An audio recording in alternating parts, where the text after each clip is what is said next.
Hey guys, it's me, and today I'll be talking about my 10 least favorite books of 2019. This will be a countdown from 10 to 1, 1 being my absolute least favorite book of the year. And yeah, my previous video was my favorite books of the year, so if you haven't watched that yet and you want more positivity in your life, watch that one. I don't have much about this introduction, except my opinions are my opinions, your opinions are your opinions. Let's not fight about them, and yeah, let's move on.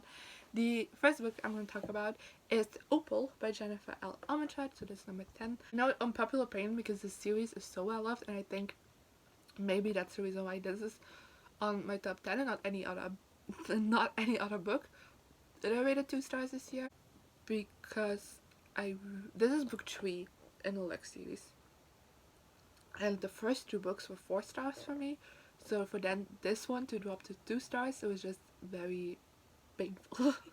Quick talk about this first one, but oh well. Also, fun fact, a little tease if you haven't watched my favorite books yet, another Jennifer Armentrout book made my top 10 over the year, so feels even that she's in both categories.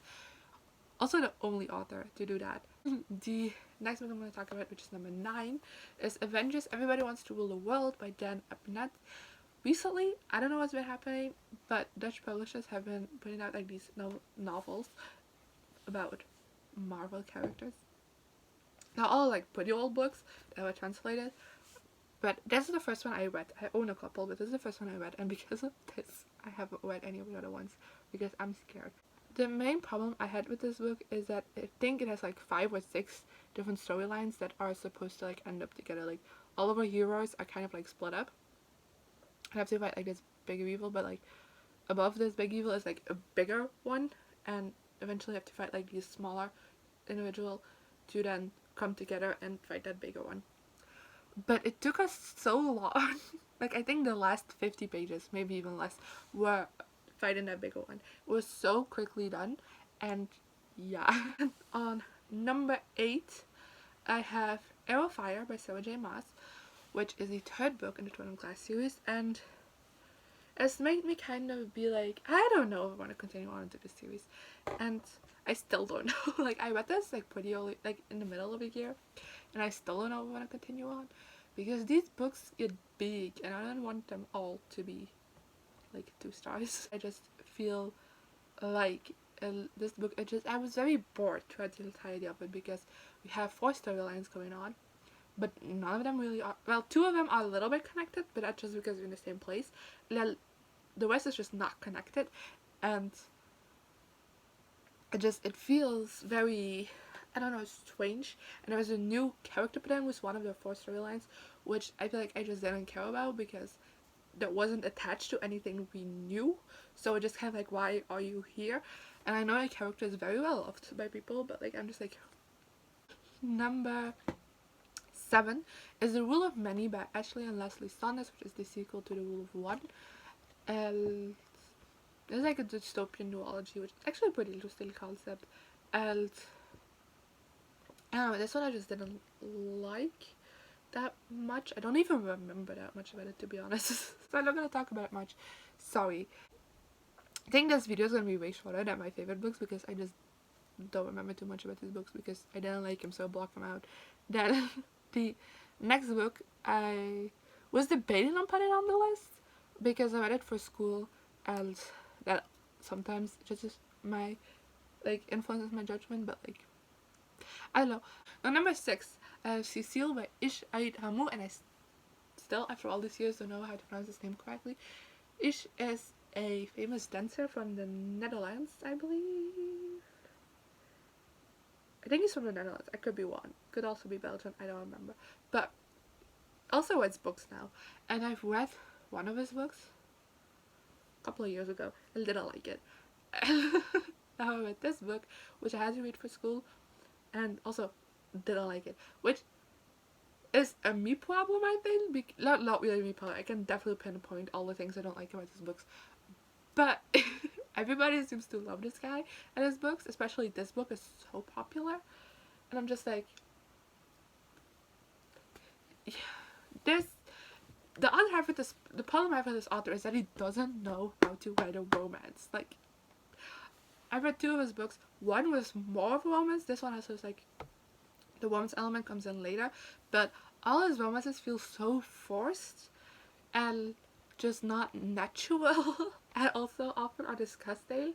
Like the situationalist is so weird and disgusting, and I have one friend who agrees with me that like the main character in this book has some very questionable things concerning the romance, and it just like then we're breaking into the top 5 with all about like the top 5 the bottom 5 All the Better Part of Me by Molly Ringle, which I actually read recently and had very high hopes for her because it's a bisexual romance, but it was not good. It was just written so terribly. I said this in my monthly wrap up as well in which I read it. I don't remember which month it is, so sorry, but I think October, so go check it out if you want to. But this feels like a very badly written Wattpad novel, which this was just very, very, very, very, very badly written. There were just so many things that were thrown in just because we needed something to happen apparently, and I don't know, it felt just not great. Then there's also some outing problems that I didn't like. Fourth on this list is Bread of Flowers Volume 1 by Caly, and I talked about this again. I don't remember which wrap up because I want to block this book out of my memory. But this would be number 1 if not for the fact that if it didn't do the things that it want, it would be actually a great manga. So yeah, this book just did everything representation wise won. It's very harmful and problematic, and I highly recommend you don't read this. Like, don't even look at it. It's so problematic. You just no. But like I said, this had so much potential, and I feel like if the author just made different decisions, this could have been on my top 10. The number 3 slot on this list is Artemis by Weir, and I debated a lot about switching this with Butterflowers, but eventually this is what I landed on.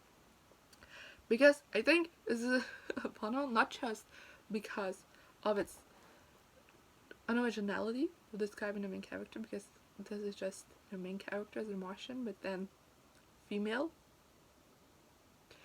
And also just not a great representation of females. Like, it's definitely written by a dude, and I don't get why he can't write a female, because I know it's a joke that males can't write female main characters, but I've read so many books by male authors with great female main characters in it, but this, no.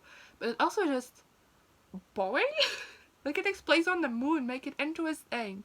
Like, The Martian we all loved, it was great, but this, the number 2 and number 1 spot I'm kind of going to talk about together, because normally this is like a duology, 2 books in a duology, and normally I would group them together, but the sequel is just so bad at this spot. Yeah, let's first talk about my number 2, which is Bonjour Girl by Isabelle Lafleche, and my number 1 is Bonjour Shanghai by Isabelle Lafleche. I'm first going to talk about Bonjour Girl and Bonjour Shanghai.